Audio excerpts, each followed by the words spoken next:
하나님의 진노가 불의로 진리를 막는 사람들의 모든 경건치 않음과 불의에 대하여 하늘로조차 나타나나니 이는 하나님을 알만한 것이 저희 속에 보임이라.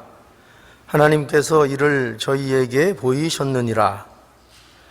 창세로부터 그의 보이지 아니하는 것들 곧 그의 영원하신 능력과 신성이 그 만드신 만물에 분명히 보여 알게 되나니 그러므로 저희가 핑계치 못할지니라.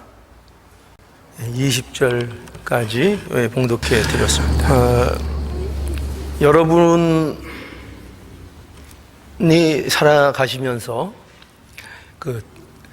가장 필요한 말인데 듣기 싫은 그런 말이 있으신가요?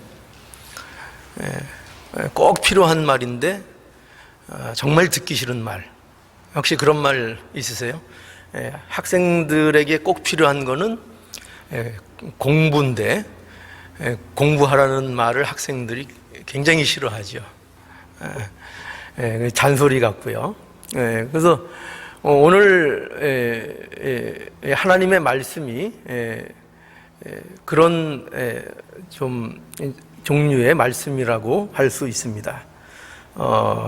분명히 우리에게 있어서 가장 중요하고 가장 심각한 말씀인데 또 한편으로는 인간의 입장에서 가장 듣기 싫은 내용, 하나님의 말씀, 그것이 오늘 본문 속에 기록되어 있습니다.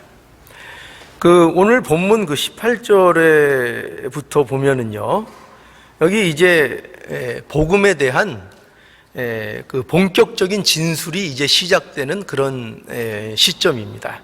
그래서 여기 이제 18절부터 해서 바울이 복음에 대해서 아주 본격적으로 진술하기 시작하는데요. 그런데 여기 이 번역된 이 성경에는 표시가 되어 있지 않지만, 잘 나타나고 있지 않지만, 이 원문에 보면은 이 17절과 18절 사이에 접속사인 왜냐하면 이라는 것이 연결 접속사로 쓰여 있는 것을 보게 됩니다. 그래서 이 말씀을 우리가 다시 보게 되면은 어떻게 이 말씀을 정리할 수 있는가 하면은 17절, 우리 한번 17절을 다시 볼까요? 17절에 보면 복음에는 하나님의 의가 나타나서 믿음으로 믿음에 이르게 하나니 기록된 바 오직 의인은 믿음으로 말미암아 살리라 함과 같으니라 라고 하고, 그리고 이제 거기 다음에 왜냐하면 이렇게 됩니다. 왜냐하면 하나님의 진노가 불의로 진리를 막는 사람들의 모든 경건치 않음과 불의에 대하여 하늘로조차 나타나기 때문이다, 이렇게 되어 있는 것입니다. 그러니까 이 18절은요, 바울이 하나님께서 하나님의 의를 나타내시는 이유에 대한 진술을 하고 있는 내용이라, 이렇게 할 수 있습니다. 그래서 바울이 말하려는 것은 이런 겁니다. 뭐냐면 복음에는 하나님의 의가 나타났는데, 그런데 왜 꼭 이 복음에 하나님의 의가 나타나야 되느냐, 하나님께서는 왜 그렇게 하셔야 하느냐 하는 그 이유를 이제 오늘 이 18절에 하나님의 진노가 있기 때문이다, 모든 인류가 하나님의 진노 아래 있기 때문에 하나님의 의가 하나님으로부터 나타나야 한다라고 말하고 있는 것입니다. 그리고 이 하나님의 진노가 나타날 수밖에 없는 인간의 상태가 무엇이냐 하면 그들이 불의로 진리를 막는 자들인데, 그들이 불의로 진리를 막는 자들이 어떤 자들이냐 할 때 거기 보면은 다시 볼까요? 어떻게 되어 있는가 하면은 경건치 않음과 불의 가운데 있기 때문이다 라고 인간의 상태를 여기 18절에서 설명하고 있는 겁니다. 그리고 계속해서 무엇을 설명하고 있는가 하면은 19절과 20절에서는 이러한 경건치 않음과 불의가 왜 하나님의 진노를 받아야 마땅한가? 그러니까 이러한 그 경건치 않음, 그러니까 불의로 진리를 막는 자들, 그들의 그 특징이 뭐라고요? 왜 그들이 하나님의 진노 가운데 있다고요? 그들이 경건치 않음과 그들의 불의 때문이라고요. 그런데 그들의 경건치 않음과 불의, 그것이 왜 마땅히 진노를 받아야 하는 이유인가 할 때 19절에 보면은 이렇게 돼 있죠. 이는 하나님을 알만한 것이 저희 속에 보임이라. 하나님을 알만한 것이 저희 속에 보임이라. 하나님께서 이를 저희에게 보이셨느니라. 그런데 20절에 창세로부터 그의 보이지 아니하는 것들 곧 그의 영원하신 능력과 신성이 그 만드신 만물에 분명히 보여 알게 되므로 그러므로 저희가 어떻게 하죠? 핑계치 못하게 할지라. 그래서 인간들이 결국 뭐냐면 왜 그들이 진노를 받아 마땅하냐 할 때 인간들이 의도적으로 뭐예요? 하나님을 거부하는 것이라 라고 분명하게 말하고 있는 것을 보게 됩니다. 그러니까 인간들이 자기의 고집을 부리는 까닭이다. 하나님께서는 분명히 인간의 양심을 통해서 또 인간의 그 본성 속에서 어떤 절대적을 감지할 수 있는, 절대적 신적 존재를 감지할 수 있는 어떤 양심과 본성을 허락했음에도 불구하고, 그리고 또 자연 만물을 통해서 하나님께서 만드신 모든 만물, 자연 만물, 창조물, 그리고 또한 그 모든 인간의 역사 속에서, 그렇죠, 그 역사 속에서 분명히 하나님의 역사하심을 만날 수 있는 그러한 어떤 일반적인 계시들, 이런 것들을 허락해 주셨음에도 불구하고 인간들이 어떻게 한다고요? 그것에 대해서 스스로 받아들이기를 거부하고 그것을 거스리는 존재로서 그들이 경건치 않음과 불의 가운데 있기 때문이다. 그래서 그들은 어떻게 해야 마땅하다고요? 마땅히 진노를 받는 것이 마땅하다라고 이제 설명하고 있는 것입니다. 이렇게 바울은 하나님의 진노와 그 아래 처한 인간의 상태, 그리고 하나님의 진노를 받아 마땅한 이유를 이제 이와 같이 18절, 19절, 20절을 통해서 우리에게 설명해 주고 있는 것을 보게 됩니다. 자, 그러니까 중요한 내용은 이거죠. 인간은 어떠한 상태에 있다? 하나님의 진노 아래 있다. 마땅히 진노받을 그 처지에 놓여 있다 라는 것을 성경이 우리에게 증언하고 있는 것입니다. 그래서 이러한 바울의 진술에서 우리가 주목해야 될 첫 번째 내용은 뭐냐면 바로 바울이 인간이 처한 상태의 심각함을 전하고 있다는 것입니다. 이 내용을 이제 이 말씀을 통해서 우리가 분명히 좀 짚고 넘어가야 한다는 것이죠. 그것이 무엇인가?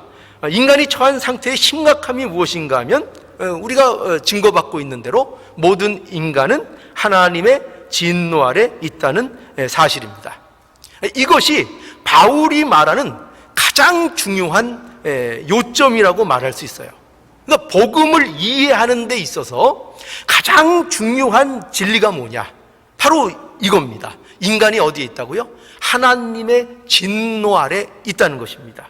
그래서 모든 인류는 죄로 인해 멸망길로 가도록 정해져 있는 운명 속에 있는 존재들이다. 그래서 하나님의 진노에서 벗어날 수 없고 하나님의 심판에서 그 누구도 자유로울 수 없다. 모든 인간은 하나님의 심판과 하나님의 징계와 하나님의 진노 아래 놓여 있는 존재이다 라는 것을 분명히 하고 있습니다. 그래서 이러한 인간의 처한 상태, 이것을 우리는 그 에베소서 2장에 가면 또 잘 설명받을 수 있습니다. 우리 에베소서 2장에 한번 가보죠. 에베소서 2장입니다.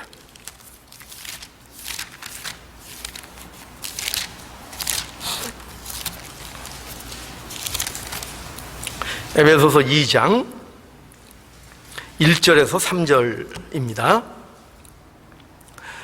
너희의 허물과 죄로 죽었던 너희를 살리셨도다. 그때에 너희가 그 가운데 행하여 이 세상 풍속을 좇고 공중 권세 잡은 자를 따랐으니 곧 지금 불순종의 아들들 가운데서 역사하는 영이라. 전에는 우리가 다 그 가운데서 우리 육체의 욕심을 따라 지내며 육체와 마음에 원하는 것을 하여 다른 이들과 같이 본질상 진노의 자녀이었더니. 이 에베소서 2장 1절로 3절의 말씀을 보면요, 여기 인간들이 처해 있는, 즉 구원받기 전에 인간이 처해 있었던 상황이 어떤 상황인가를 잘 설명해주고 있습니다. 근데 어떤 설명이 거기 대표적으로 특징으로 나타나는가 하면은 한 세 가지로 볼 수 있어요. 뭐냐면 이거죠. 그 특징이 뭐냐? 인간이 처한 상태 뭐냐? 첫 번째로 얘기하면 죽은 상태였다 이거죠. 죽은 상태였다. 그들의 허물과 죄로 죽었던 너희를 살리셨도다. 그러니까 살려나기 전에는, 하나님의 은혜를 입기 전에는 모든 신자들이, 아니 모든 사람들이 어떤 상태에 있었다고요? 죽었었다 이거죠. 그러니까 시체였었다. 아무런 생명도 없고 아무런 감각도 없고 그야말로 어떤 선한 것도 그들 속에서 창출해낼 수 없는 영적으로 죽은 자, 시체와 같은 자들이었다 라고 인간의 처한 상태를 설명하고 있는 것을 보게 됩니다. 그뿐만 아니라 또 어떤 특징을 보여주고 있는가 하면은 여기 보면 그때의 너희가 그 가운데 행하여 이 세상 풍습을 쫓고 공중 권세 잡은 자를 따랐으니 곧 지금 불순종의 아들들 가운데 역사하는 영이라 라고 해서 그들의 주된 행동이 뭐였느냐 하면은 그들이 세상의 풍속을 쫓았다는 것이죠. 그러니까 세상의 풍속을 쫓아가고 그리고 공중 권세 잡은 자를 따르는 행동을 하는, 그것이 그들의 삶의 행동의 전부인. 그러니까 이거는 뭐 이걸 할까 말까 아니면은 어떤 선과 악의 중간 지점에 있는 그런 인간의 처지를 얘기하는 것이 아니고 아주 적극적으로 어떤 모습입니까? 세상 풍속을 따라다니고 세상의 공중 잡은 권세를 쫓아다니고 따르고 추종하는, 적극적으로 악에 가담하는 그러한 자리에 모든 인류가 처해 있다라고 성경이 얘기하고 있는 것입니다. 그러니까 우리 인생들은요, 모든 자연인들은요, 어떤 그가 지금 선을 선택할 수도 있고 의를 선택할 수도 있는 어떤 그런 중립지대에 있는 존재들이 아니라 오로지 악을 위하여 열심을 내어 전심을 다하는 자들로 성경은 우리에게 설명하고 있는 것을 우리는 만나야 하는 것입니다.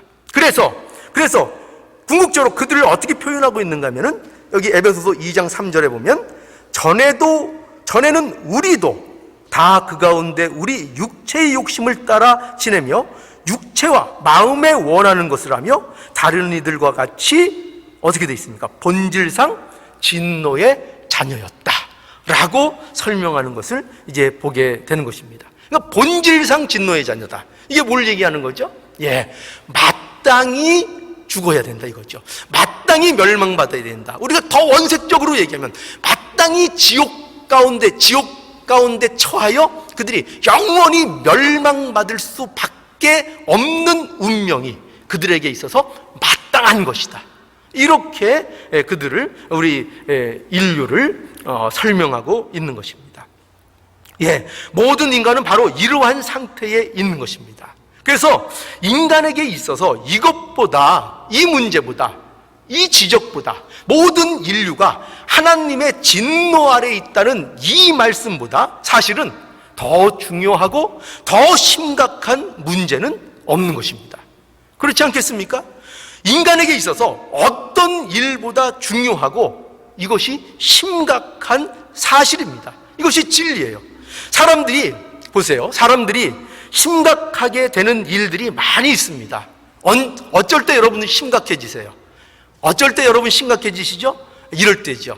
사업이 쫄딱 망하면 그것보다 심각한 일이 어디 있겠어요, 여러분들에게. 그죠? 굉장히 심각해지죠. 그런데 그것보다 인간의 처한 상태가 더 심각하다고 성경이 얘기하고 있는 겁니다. 너희들이 그렇게 사업 망한 것이 그렇게 너희 인간들에게 있어서 그것이 심각한 문제냐? 그것이 심각한 줄 아냐? 그렇다. 맞다. 너희들에게 있어서 그 문제는 참으로 심각한 문제다. 그러나 너희들이 잊고 있는 것이 있다. 그 문제보다 더 너희의 인생에 있어서 심각한 것이 있다. 뭐라고요?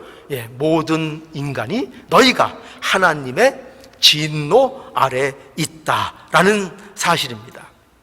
여러분, 또 언제 우리가 심각해지죠? 언제 심각해집니까? 여러분 한번 경험을 얘기해 보세요. 언제 심각해집니까? 병에 들면 심각해지죠. 그렇죠? 사업에 망하거나 또 병에 들게 되면 심각한 상태에 놓이게 됩니다. 그러나 그거보다 더 심각한 게 뭐라고요? 사실 인간에게 있어서 하나님의 진노 아래 있는 그 인간의 상태들, 그것이 더 심각한 것이라고 우리에게 말씀하고 있는 것입니다. 여러분 생각해 보세요. 세상에서 사업이 망하는 거요, 그거 몇 년 고생하면 됩니다. 그렇죠? 몇 년, 아니 기르면 몇 년까지 고생하면 되겠습니까? 우리 인생이 어딥니까? 한 20년 더 산다고 칩시다. 그러면 그 사업 망한 거 20년 고생하면 끝납니다. 끝나죠? 우리 병든 거, 또 우리 주위에 또 암으로 고생하는 분들이 많이 있는데 병든 거, 그거 참 심각한 문제죠. 그러나 그것이 몇 년 있으면 끝납니까? 몇 년 있으면요? 5년? 10년? 20년? 30년? 그래요. 제가 많이 쓸게요. 한 50년. 50년 후에 끝납니다. 끝나죠? 그래, 아무리 심각한 문제라 할지라도, 아무리 중대한 그 문제라고 할지라도 그것들은 이제 곧 끝나는 문제들입니다. 그러나 뭐가 심각하다고요? 정말 심각한 건 뭐냐? 영혼의 문제, 하나님 앞에 진노를 사고 있는 이 문제, 하나님 앞에 죄인으로서 처해 있는 이 상태야말로 이것이 얼마나 심각하고 중대한 문제인가를 우리에게 말씀하고 있는 것입니다. 여러분, 이 하나님 앞에 서 있는 이 문제는요, 하나님의 진노에 대한 이 문제는요, 영혼에 대한 문제인 거예요. 영혼에 대한 문제. 영혼이 멸망받느냐, 영원한 삶을 사느냐, 영원한 고통 중에 있느냐, 영원한 희락과 기쁨 속에 있게 되느냐 하는 이 문제가 바로 하나님의 진노 아래 놓여 있다는 것입니다. 그런데 우리가 얼마나 무관심합니까? 그렇죠? 모든 인간들이 이 하나님의 진노 아래 있다는 이 사실에 대하여 얼마나 무관심하며, 세상 사람들은 말할 것도 없고 하나님을 믿는다고 하는, 예수 그리스도를 믿는다고 하는 우리조차도 이 하나님의 진노 아래 놓여 있는 이 세상에 처한 이 현실을 얼마나 무관심하게 우리가 대하고 있습니까? 우리가 이거를 알아야 한다는 거예요. 그래서 여러분, 신자의 역할이 뭐냐? 신자가 뭔 일을 해야 하냐 하면 바로 이러한 사실, 어떤 사실이죠? 하나님의 진노 아래 이 세상에 있다는 이 사실을 세상에 외치는 역할을 신자들이 분명히 해야 한다는 것입니다. 저와 여러분들이 복음을 전해야 합니다. 그런데 이 복음의 가장 중요한 핵심, 그 복음을 전달함에 있어서 빠지면 안 되는 가장 중요한 내용이 뭐냐 하면, 인간들이 하나님의 진노 아래 처해 있다는 이 심각함을 먼저 전해야 하는 것입니다. 오늘날 많은 교회들이요, 안타깝게도 이 인간들이 처한 상태를 전하지 않습니다. 그저 좋은 게 좋은 거라고 그렇게들 얘기하는 경향들이 너무나도 많습니다. 그냥 예수를 탁 믿으라는 거예요. 그냥 믿으면 복 받는다. 그렇게 얘기하고 그저 뭐 긍정의 힘, 긍정적인 것이 좋은 것이다라는 이런 아주 뭐라 그럴까요? 애매모호하고 코끼리 맹인 뒷다리 만지는 것 같은 그런 것으로 사람들을 그저 근거 없는 낙관주의에, 근거 없는 어떤 긍정주의에, 이런 것에 매여서 그들의 처한 처지를 바로 바라볼 수 없도록 하는 이 세상 속에 우리가 처해 있다는 것입니다. 그래서 오늘날 교회의 역할, 신자들의 역할이 뭐냐? 바로 이 하나님의 진노에 대하여, 이 세상에 처해 있는 그 상황에 대하여 목소리를 높여 외칠 수 있는 그런 신자와 교회가 될 수 있어야 한다는 것입니다. 여러분 보세요. 바울이 오늘 이 말씀에 보면은 복음을 본격적으로 설명하기 시작할 때 왜 하필이면 이 부정적인 내용을 먼저 앞세우는가를 생각해 보십시오. 다른 것, 먼저 좋은 얘기 얼마든지 순서를 바꿔서 얘기할 수 있습니다. 그러나 바울이요, 지금 이 18절에서 복음에 대한 본격적인 서술을 시작하게 되는데 여기에서 처음 하는 얘기가 뭐냐면 인간들이 하나님의 진노 아래 있다는 이 부정적인 사실의 근거를 말하고 있는 것을 보게 되는 것입니다. 왜 그럴까요? 이것이 전제돼야 되기 때문입니다. 이 모든 인류가 하나님의 진노 아래 있다는 이 부정적인 사실, 이 진리가 근거로 서지 않는 한 바른 복음을 전달할 수 없기 때문입니다. 바른 복음이 전달되지 않기 때문입니다.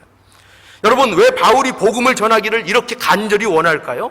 그 이유가 여기 있죠. 바울은 모든 인간이 하나님의 진노가 임할 수밖에 없는 그 처지에 있다는 것을 바울은 너무나도 잘 알고 있고, 그것에 대하여 그 하나님의 진노에서 벗어날 수 있는 오직 한 길은, 오직 그 답은 오직 복음에만 있다는 것을 바울은 너무나도 분명히 알고 있기 때문인 것입니다. 여러분, 그러니 저와 여러분들은 복음을 증거함에 있어서 이 세상 사람들이 하나님의 진노 아래 있다는 것을 분명하게 외칠 수 있기를 바랍니다. 이것이 우리 교회의 모습이기를 간절히 원합니다. 그리고 우리 신자된 모습, 복음을 열심히 전하는 우리의 모습이 될 수 있기를 간절히 원합니다. 여러분, 아무리 세상이 좋아지고 있다고 해도요, 이 사실은 변하지 않는 거예요. 여러분, 세상이 많이 좋아졌다 그러죠. 그죠? 얼마나 세상이 살기 좋아졌습니까? 저희 외할머니께서 늘 하시던 말이 있어요. 아이고, 참 얄궂어라. 사들이요. 왜 내가 죽을 때가 되니까 이렇게 세상이 좋아져가지고, 왜 하필이면 나 젊을 때는 그렇게 세상이 험하더니 내가 죽을 때 되니까 이렇게 세상이 온통 좋아져서 참 너무나 서글프다. 이렇게 입버릇처럼 말씀하시는 것이 기억이 납니다. 여러분, 그러나 생각해 보세요. 아무리 세상이 좋아진다고 해도, 아무리 세상이 풍요로워진다고 해도 변하지 않는 사실이 있습니다. 뭘까요? 세상은 하나님의 진노 아래 있는 것입니다.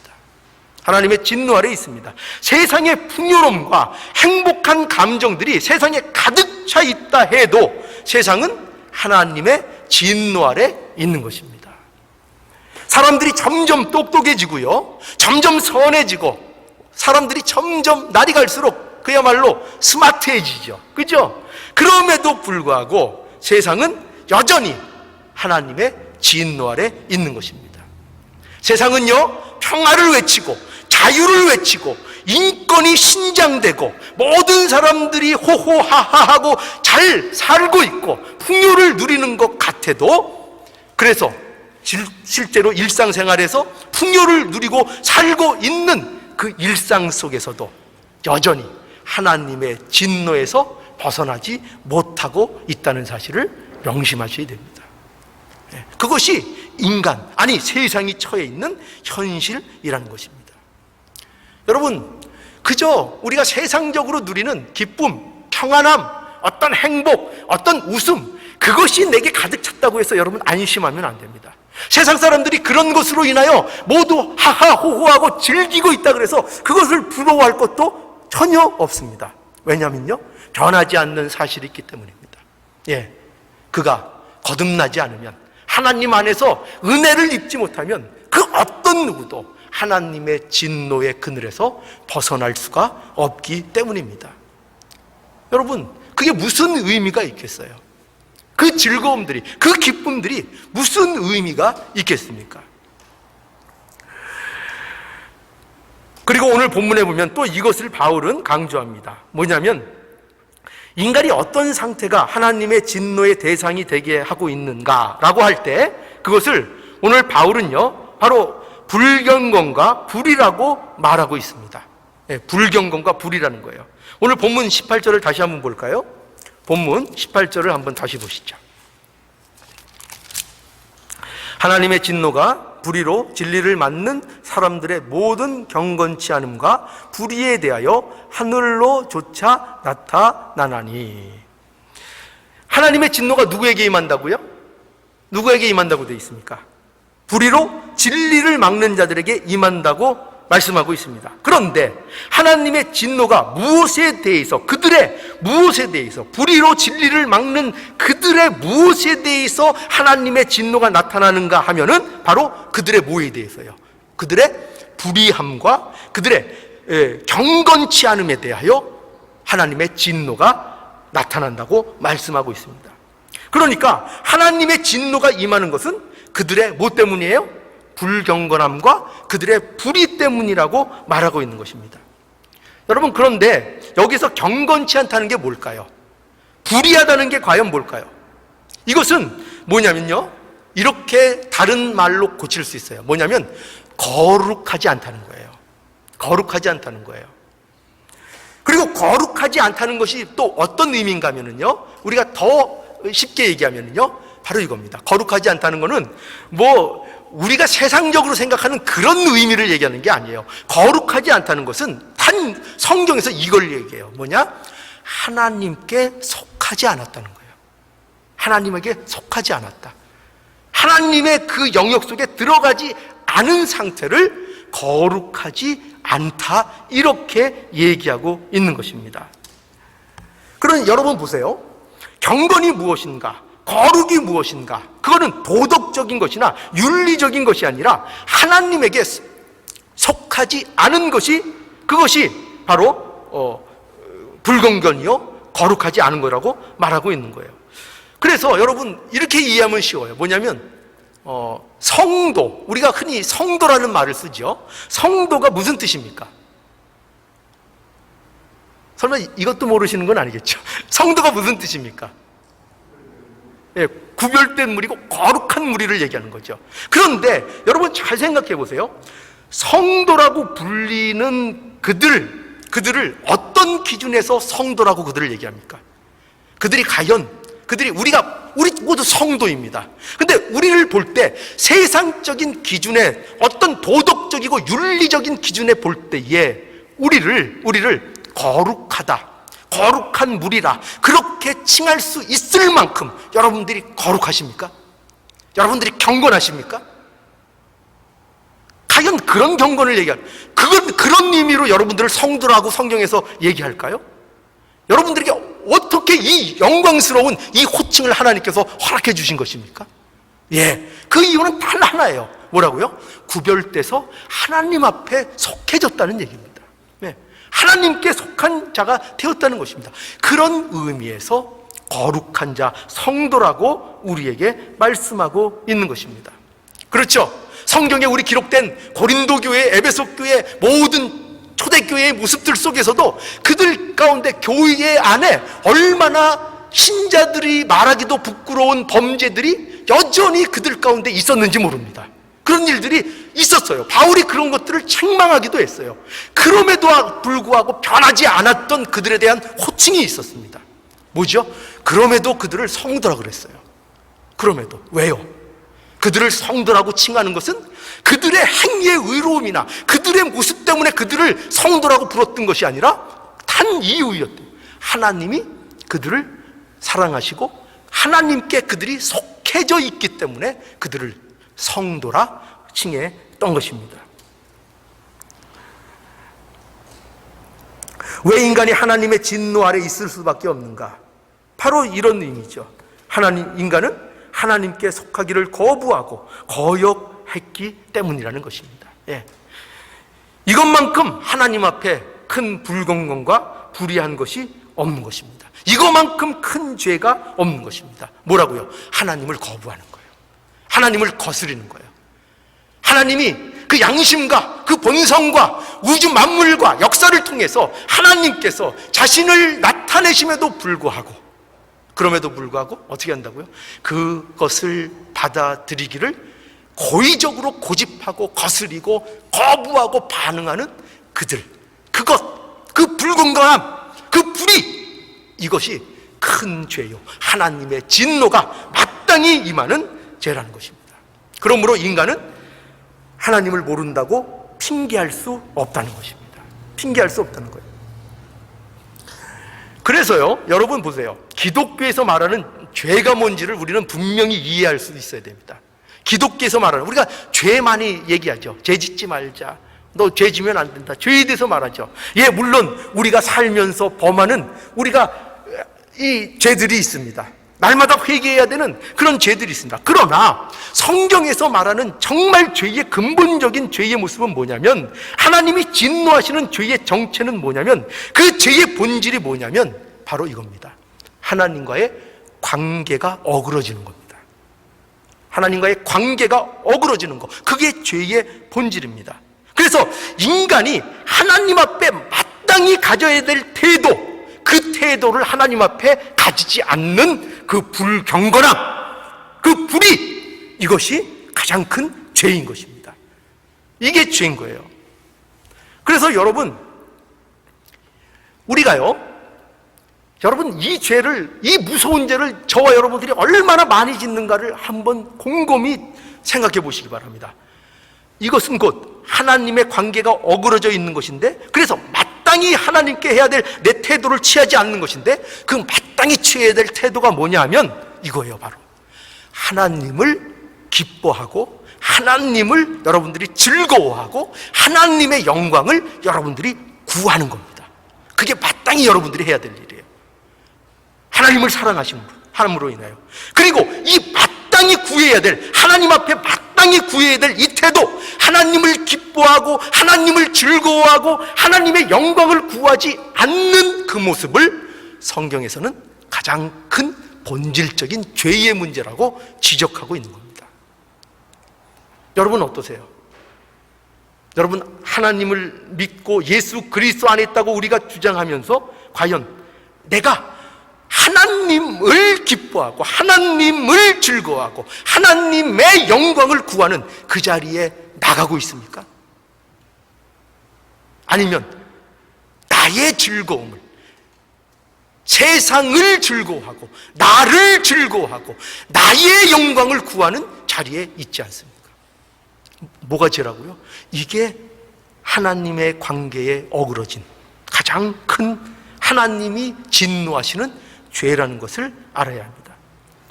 그래서요, 우리가 참 경건이 뭐냐, 참 거룩이 뭐냐면 바로 이거예요. 하나님을 기뻐하고 하나님을 즐거워하는 게 경건이에요. 그게 거룩이에요. 여러분, 우리 거룩 경건하면 우리 옛날부터 이상한 오해를 갖고 있죠. 그저 이렇게 말도 못하고 이렇게 얌전하게 있고, 그죠?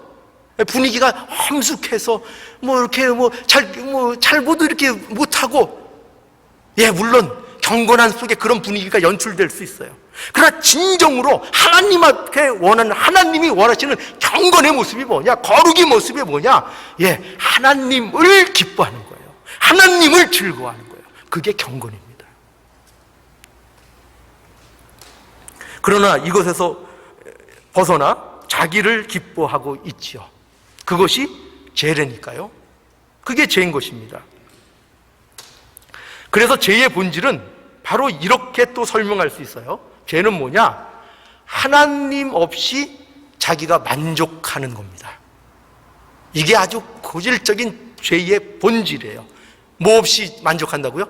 하나님 없이 만족해서 하나님 없이 잘 사는 거. 이것만큼 괘씸한 거 없어요. 하나님 앞에. 하나님 앞에. 우리 자녀가 이제 아빠는 다시 한 번 하고 집 딱 뛰쳐나가서 그렇게 잘 사는 거예요. 그것처럼 괘씸한 겁니다.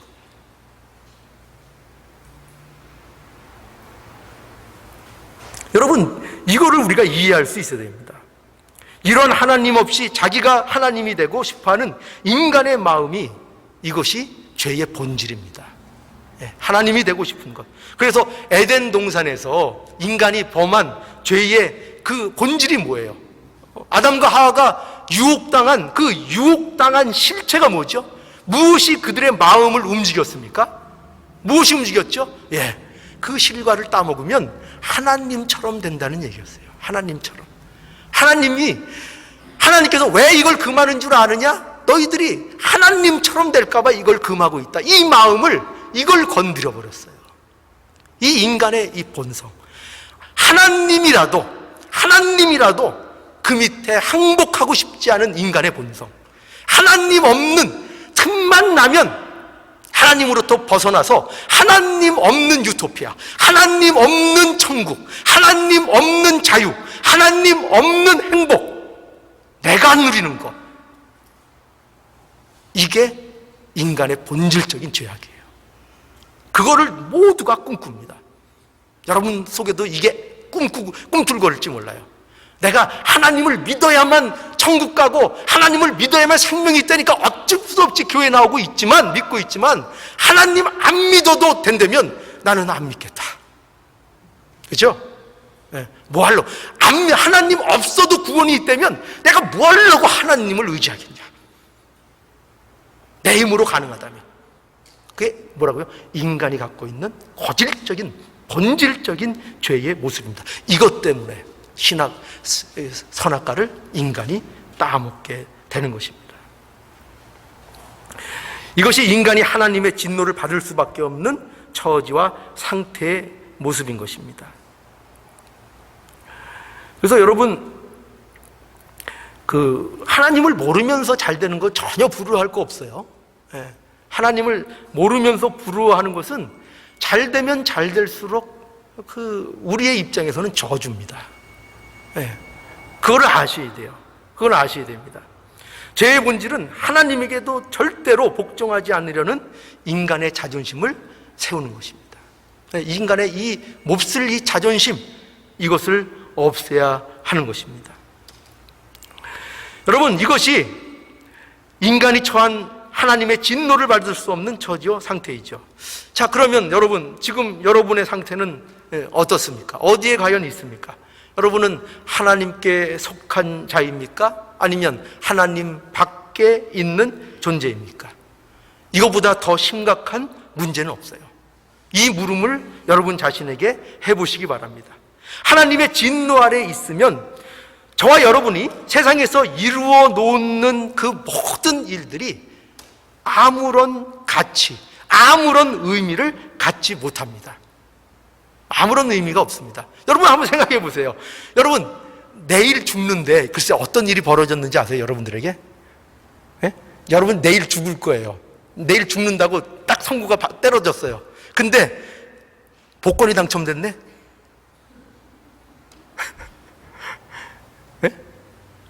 그게 무슨 의미가 있어요? 그게 무슨 의미가 있어요? 이게 하나님의 진노에서 벗어나지 못한 모든 인류가 처해 있는, 그리고 그 상태에서 세상의 성공을 추구하고 세상의 부를, 세상의 성공을, 세상의 기쁨을, 세상의 평안을 추구하는 모든 사람들의 결말인 거예요.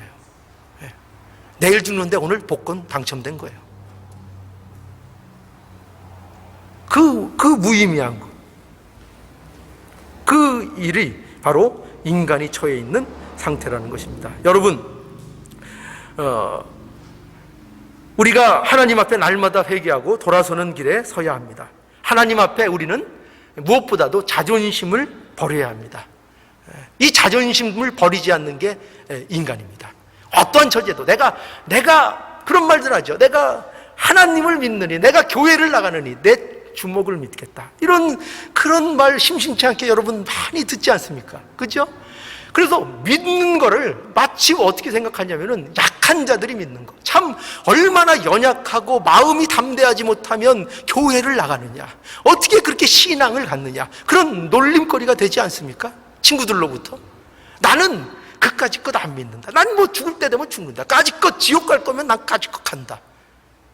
여러분, 이게 용기입니까? 이게 용기입니까? 집에 불이 나서 당장 타 죽게 됐는데 나는 까짓 거 그까지 불 안 무섭다. 난 집에 버틴다. 내가 뭐 창피하게 불났다 그래서 내가 뛰쳐나갈 것 같냐? 나는 니들하고 다르다. 나는 죽겠다. 여러분, 그게 용기입니까? 그게 담대한 걸까요? 예. 인간이 이 자존심을 갖고 있다니까요. 인간이 이 짓을 한다니까요. 내가 하나님을 믿느니, 예, 그런데 약한 짓 안 한다 이거죠. 나 지옥 그까짓 것 뭐 간다 이거죠.